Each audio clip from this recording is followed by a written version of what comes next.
Hello students, let's see this question. The question says Cr2 positive is reducing and Mn3 positive is oxidizing when both have D4 configuration.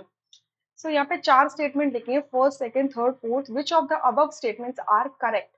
चार options में से आपको correct option choose करना है. सो chromium की पहला देखते हैं. सो क्रोमियम का इलेक्ट्रॉनिक कॉन्फ़िगरेशन एक बार देख लेते हैं. क्रोमियम एटॉमिक नंबर 24 होता है, इसका इलेक्ट्रॉनिक कॉन्फ़िगरेशन होगा Ar3d5 4s1. ठीक है. सो क्रोमियम अगर 2 पॉजिटिव जाता है तो इसकी कॉन्फ़िगरेशन देखिए क्या हो जाएगी, 3d4. या सिमिलरली अगर मैं मैंगनीज की बात करूं तो एटॉमिक नंबर 25 होता है, इसका कॉन्फ़िगरेशन होता है Ar3d5 4s2. सो मैंगनीज 3 पॉजिटिव का कॉन्फ़िगरेशन क्या हो जाएगा आपका, Ar तो ऑब्वियसली रहेगा नियरेस्ट नोबल गैस, ये हो जाएगा 3d4. तो दोनों ही केसेस में बिल्कुल सही लिखा है. D4 इलेक्ट्रॉनिक कॉन्फ़िगरेशन क्या है, D4 है, 3d4 है. ठीक है. बट Cr2 पॉजिटिव जो है वो रिड्यूसिंग नेचर का, मतलब सामने वाले को रिड्यूस कर देगा, खुद ऑक्सीडाइज हो जाएगा. यानी कि क्रोमियम 2 पॉजिटिव फटाफट से क्या करेगा, क्रोमियम 3 पॉजिटिव में कन्वर्ट हो जाएगा बाय रिलीजिंग 1 इलेक्ट्रॉन. अब अगर ऐसा होगा तो ये 3d4 कॉन्फ़िगरेशन से 3d3 कॉन्फ़िगरेशन में आ जाएगा. ठीक है. अब 3d3 कॉन्फ़िगरेशन को देखेंगे तो ये जो ऑक्सीडेशन स्टेट से सर्टेन लिगैंड की प्रेजेंस में होंगे. ठीक है. जनरली क्रोमियम क्या करता है, ऑक्टाहेड्रल कॉम्प्लेक्स बनाता है.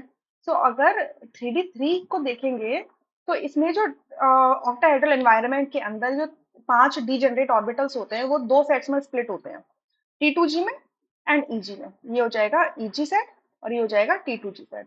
T2G सेट के अंदर 3 इलेक्ट्रॉन जाएंगे तो T2G 3 हो जाएगा और EG 0 हो जाएगा. अब T2G हाफ फिल्ड हो गया है तो हाफ फिल्ड कॉन्फ़िगरेशन होने की वजह से ये आपका D3 कॉन्फ़िगरेशन क्या होती है, स्टेबल होती है. यानी कि ये प्रोसेस फेवरेबल होता है. इसी वजह से Cr2 पॉजिटिव क्या होता है, रिड्यूसिंग नेचर का होता है. ठीक है. अच्छा, अगर मैं मैंगनीज की बात कर देती हूँ यहाँ पर. सो मैंगनीज आपका कह रहे हैं कि वो ऑक्सीडाइजिंग नेचर का होता है, यानी कि सामने वाले को ऑक्सीडाइज कर देगा, खुद रिड्यूस हो जाएगा. तो अगर मैं मैंगनीज को देखूं तो मैंगनीज 3 पॉजिटिव है, ये खुद रिड्यूस होगा, यानी कि एक इलेक्ट्रॉन लेट से गेन करता है तो ये Mn2 पॉजिटिव में आ जाएगा. सो Mn3 पॉजिटिव 3d4 कॉन्फ़िगरेशन भी Mn2 पॉजिटिव 3d5 कॉन्फ़िगरेशन हो जाएगी. अब 3d5 इटसेल्फ क्या है, एक हाफ फिल्ड कॉन्फ़िगरेशन है. इन्वायरमेंट तो हो गई, लिगैंड का इन्वायरमेंट भी होगा, बट ये ऑब्वियसली क्या होगा, हाफ फिल्ड कॉन्फ़िगरेशन है. अगर ये T2G EG फॉर्म में भी करोगे तो T2G के अंदर 3 जाएंगे, EG के अंदर 2 चले जाएंगे. ठीक है. तो आपका ये हाफ फिल्ड कॉन्फ़िगरेशन होगा और सिंपली अगर आप देखोगे तो 3D जो है वो हाफ फिल्ड हो जाएगा 5 इलेक्ट्रॉन के साथ में. सो इसी वजह से ये जो प्रोसेस है, रिडक्शन प्रोसेस, ये भी फटाफट से हो जाएगा. तो आप स्टेटमेंट्स देखते हैं और करेक्ट ऑप्शन चूज कर लेते हैं. सो लिखा है Cr2 positive is oxidise to Cr3 positive. अगर रिड्यूसिंग नेचर का है तो खुद ऑक्सीडाइज हो जाएगा, leading to T2G3 half filled stable configuration. तो बिल्कुल सही स्टेटमेंट हो गई है ये वाली. ठीक है.